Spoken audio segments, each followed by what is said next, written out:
Apostasy or martyrdom. That's what you will be faced with in the last days of America, all right, the fall of America. Apostasy or martyrdom. Shalom, this is the brother Abad. You're back here once again. Before I get started, like always, I want to give all praises and glory to Yahweh Bahasham, Yahweh Shah Bahasham, Rachahakwadash. Double honors to my teachers, the elder apostles of Great Millstone, and shalom to the hopeful elect. Let's get the etymology of the word apostasy. In the etymology online, it says the reunification, abandonment, or neglect of established religion. So basically, you neglect or you abandon your faith. All right. Let's get the etymology for the word martyr.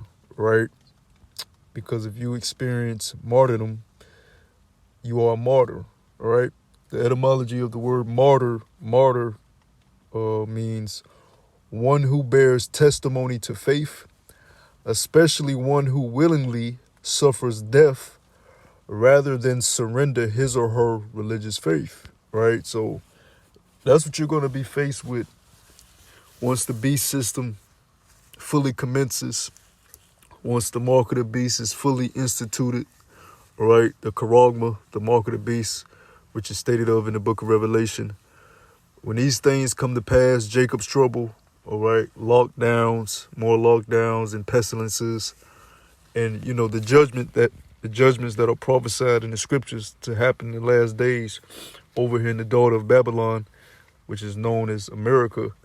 As these things start to happen, you're going to be faced with apostasy or martyrdom. And I'm speaking to, you so-called Negroes, Latinos, and Native American Indians who are the true biblical Hebrew Israelites, who are in the true doctrine and the true faith of Yahweh Bahasham Yahweh Shah. Now, everybody's faith is going to be tested, right? Whether you believe upon Jesus, Buddha, Allah, you're atheist, whatever. All of that takes faith because none of us living right now has seen with our own two eyes how the earth came to be and how creation came to be. So whatever you believe or adhere to creation happening, you have faith in that. Even if you're atheist, you have faith that your belief is true, all right? Even if you subscribe to evolution, you have faith in evolution. You didn't see a cell just form out of nowhere. You have faith in that. You have faith in those teachings you've been taught. But the faith that we subscribe to and hold dear to is the knowledge and wisdom and understanding of the Holy Bible, the Holy Scriptures, all right? The true wisdom and knowledge of Yahweh Bahasham Yahweh Shah. And it's going to be adverse to the beast system. It's going to be adverse to the laws of the land. And it's going to come to a point where you're going to be faced with either standing firm on your faith and your belief or forsaking and abandoning your faith, all right, and beliefs to feel comfort within the world, right? And, going into martyrdom, right? Right, I brought out the word martyr, how, it goes into somebody that would rather die than forsake their faith or belief. Well, martyrdom, even though it actually means being put to death for one's belief or faith, it doesn't necessarily have to only subscribe to the physical death that your body will go through, right? Because the scriptures speak about putting the old man in the world to death. Let me get that. This is the book of Colossians chapter 3, verse 5. It reads, "Mortify therefore your members which are upon earth, fornication, uncleanliness, inordinate affection, evil concupiscence, and covetousness, which is idolatry." Right? So when it says mortify your members, it means put to dead, all right, all the things that you've gravitated towards or adopted or become one with by living and being born within the world. All right. Yahweh Shah's teachings tell us that you have to be born again to enter into the kingdom of heaven. What did he mean by being born again? Let's get it. Because he told Nicodemus that, right? The priest Nicodemus. Let me see. Bear with me 1 second. It's over here in the book of John, chapter 3, verse 3, and it reads, Yahushua answered and said unto him, Verily, verily, I say unto thee, except a man be born again, he cannot see the kingdom of the Most High. Nicodemus said unto him, How can a man be born when he is old? Can he enter in the second time into his mother's womb and be born? Yahushua answered, Verily, verily, I say unto you, except a man be born of water and of the Spirit, he cannot enter into the kingdom of Yahweh by Hashem Yahushua. So when it says mortify your members, it means be born again through the Spirit.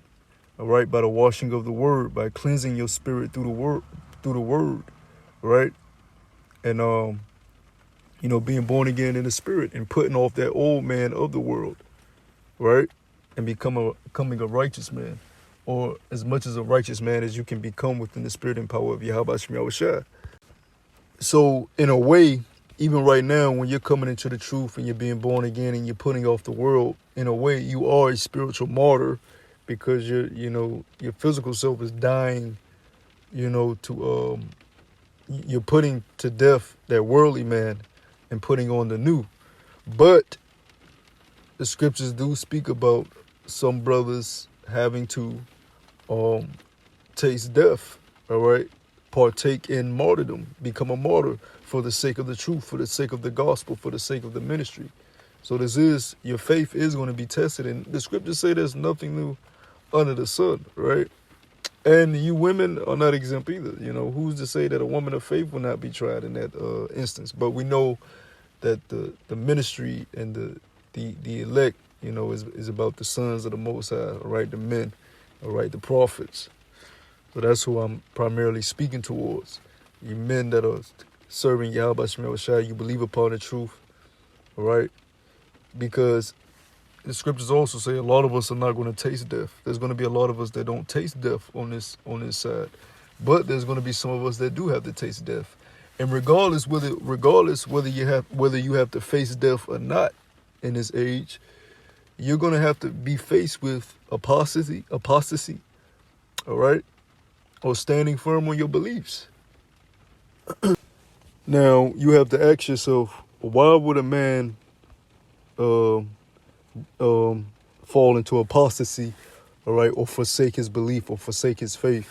Well, the scriptures speak about there's nothing new under the sun, and there's nothing more trying than the flesh, all right? When you get tried in the flesh or persecuted in the flesh, you feel the pain of the flesh, all right? You want to do anything in that moment to get out of that pain, to get out of that tribulation, to get out of that troublesome moment, right? You'll do it. Most people will do anything to stop the pain from happening, right? That's why people take drugs. That's why people, go to the doctor and do all type of wild shit, all right? If you ever had like a serious migraine, you'll do whatever it takes for that migraine to stop damn near. If you've had a real bad one, you damn near want to go to the spirit realm, man, all right? But that's pain in the flesh, all right? And for people that are, you broke and people are broke and poor, they'll do anything to get some money. And I'm speaking about the average person.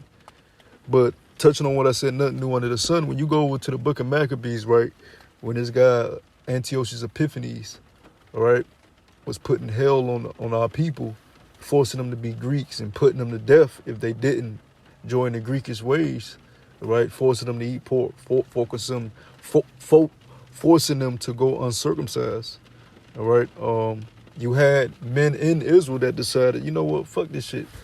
I don't want to lose my comfortable way of living. I don't want to lose, I don't want to be out here having to live off in the forest or woods somewhere, or flee or be in exile. I'm going to just join the Greeks. Fuck it. It's better than living a harsh life. It's better than going through tribulation. It's better than going through persecution. All right, this is a book of Maccabees, chapter 1, verse 13. It says, verse 11, I'm sorry. Book of First Maccabees, chapter 1, verse 11. It reads, In those days went there out of Israel wicked men who persuaded many, saying, Let us go and make a covenant with the heathen that are round about us. For since we departed from them, we have had much sorrow. So these men were like, look, man, we going through so much persecution and travail, and we being exiled, and they want to kill us. Man, let's just join them, man. Let's just become Greeks. If we circumcise, let's reverse our circumcision. You know what I'm saying? Let's reverse our circumcision. Let's become uncircumcised. Let's start eating pork. Let's forsake the law of our power. Let's forsake the commandments. Let's just become a full-out Greek. And that's what they wanted to do because they didn't want to feel that sorrow. They didn't want to feel the tribulation. They didn't want to feel the pain, the anguish, the tribulation. All right? So they fell into apostasy, man. All right? Verse 12, it says, so this device pleased them well. And you're going to have Jake like that in this time. Look, when all hell breaking loose, when the lights go out, when the power go out, when there's no more social media, when there's no more technology to distract you from what's reality, all right? When there's no food out here, it's hard to get food, all right? Whatever you're going to be dealing with, people are going to be searching for any solution to get out of that troublesome predicament, man. And these people that shout Jesus, Jesus, Jesus, all this, all that pagan bullshit, that's all vanity. These Christians that claim they love Jesus so much, they're going to be the first ones to fold. And evidence of that was when the C19 event happened, all right? And they had people taking the potion, all right? Sticking the potion in your arm. The Christians, they was in the churches. They had stands at the churches shooting people up, man. Where was your faith in the Lord to say, nah, this is against, making cuttings in our flesh? We shouldn't be doing this shit. But because you was in a trying time, and that really wasn't even really trying. But y'all are weak. Y'all weak in the faith. That's why I said in the beginning of this video, everybody's faith gonna be tested no matter what you believe in. But that just goes to show you when people go through a little situation that shakes up their current state of living, all right, or their comfort makes them a little uncomfortable, all right, they forsake everything that they believe upon, man. That's why it's not far-fetched to believe that these actors and these musicians and these athletes and a lot of these celebrities, these people of our nation that have gotten millions of dollars that Esau have gotten a contract with, it's not far off to believe that they have forsaken a lot of righteous morals and basic morality to get those riches, all right? Worship pagan deities, participate in pagan rituals, all right?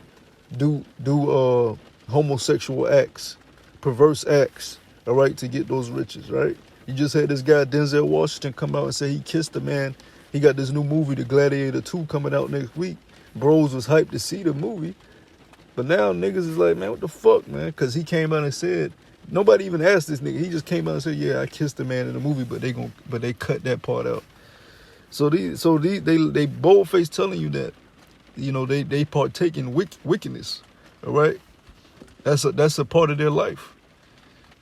So when shit hits the fan, so to say, right, these people are going to want to join hands with their oppressor, and whatever their oppressor say, they'll be okay with doing, as long as they can have some sense of comfort or feeling some sense of safety. All right, they're not going to want to flee. They're not going to want to be uncomfortable. They're not going to want to have to go through trials and tribulations within the flesh. Nobody likes pain within the flesh, right? So going back to Maccabees, it said this device pleased them well, right? So they wanted to join the heathen, and they were happy about doing so. Which, look, man, that's why we say, look, you can be mad at Esau, but there's some wicked roots in our nation. They're all wicked people. They're all wicked Israelites. Now, the Israelites are not the wicked. The Edomites are the wicked nation, but you do have wicked Israelites within our nation, right? You got wicked roots that need to be uprooted and thrown away. Yeah, Esau is the devil, but you got a lot of wicked Israelites, man. We reading it here. These men just willingly forsook the ways of their ancestors, the righteous ways of their power and their heritage to join the heathen. Just because they didn't want to be uncomfortable. They didn't want to be in exile. They didn't want to be persecuted and put to death. All right? Verse 13.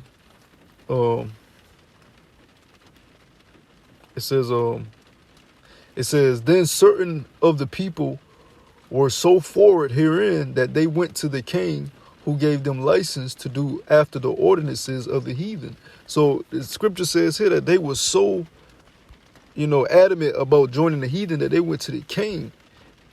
He said, look, we'll forsake the powers of our father. We'll forsake the heritage of Israel. Just please stop persecuting us. Please don't hurt us. Please Please take care of us. Please help us. Please, we'll become full Greeks, right? This is what it's saying here. Verse 14, it says, whereupon they built a place of exercise at Jerusalem according to the customs of the heathen. So in Jerusalem, these wicked niggas who are Israelites built a gymnasium and they was working out naked, man. According to the customs of the Greeks. With they fucking penises out, man. Right? That's why it goes on to say this in the next verse. 15, it says, and made themselves uncircumcised. All right? You working out butt naked with a man, you can see if he uncircumcised or not. So they will probably snitch on you if you went to work out. Hey, man, this dude uncircumcised. Which I don't know why you would want to work out with your thing hanging out around men. But that was the Greekish way. That was the Greekish fashion, man. Right? So if they were circumcised, they made themselves uncircumcised. The way there's a procedure, you go through a procedure today, in today's time to do that. They had somewhere, I'm pretty sure it was a painful way that they did it back then. All right? It says, and they made themselves uncircumcised and forsook the holy covenant. They forsook the holy covenant. What does apostasy say? Let me get it. What does apostasy say? It says to abandon or neglect your faith. So they forsook the holy covenant. They abandoned the holy covenant. They neglected the holy covenant. They renounced it, man. All right. It says, and joined themselves to the heathen and were sold to do mischief. So just like back then during the Greekish captivity that was put upon our people after Alexander the Crete died. Look, man, our people forsook the ways of Yahweh Shema Shah. All right. They joined apostasy. They became a part of apostasy. All right. And they joined the Greeks. Now, later on, you read about the account of the Maccabean brothers that decided to stand up and join martyrdom, become martyrs. All right. You always have the light and the darkness, the left and the right. All right. The righteous, the wicked, the good, the evil. You always have that balance. All right. But even with having duality, you should always choose morality over duality. All right? Duality shouldn't trump morality. But, matter of fact, that's another lesson. But anyways, yeah, so you go on to the Maccabean bros, the Maccabean revolt. All right? You had Mattathias, and then his son Judas Maccabees. And then later on down the line, you get the Hasmonean dynasty, right? But you know, you had men that stood up for righteousness. So you want to be a part of the men that stand up for righteousness in these last days. Because as before, so shall it be in these days. There's nothing new under the sun, right? And the scriptures teach us that there are men that are not going to, join apostasy. They're not going to become one with the heathen in that day. They're going to say, instead of forsaking their faith, they're going to forsake the world. And become stronger and more in unity with their power, right? This is Romans chapter 11, verse 14. It says, but what saith the answer unto the Most High unto him? I have reserved to myself 7,000 men, which there goes into completion in number 7. I have reserved to myself 7,000 men who have not bowed the knee to the image of Baal. All right? And you've always had, men that rather be a martyr than forsake their power. All right, you look at Meshach, Shadrach, and Abednego, thrown in the fiery furnace. Said, "Fuck you, man.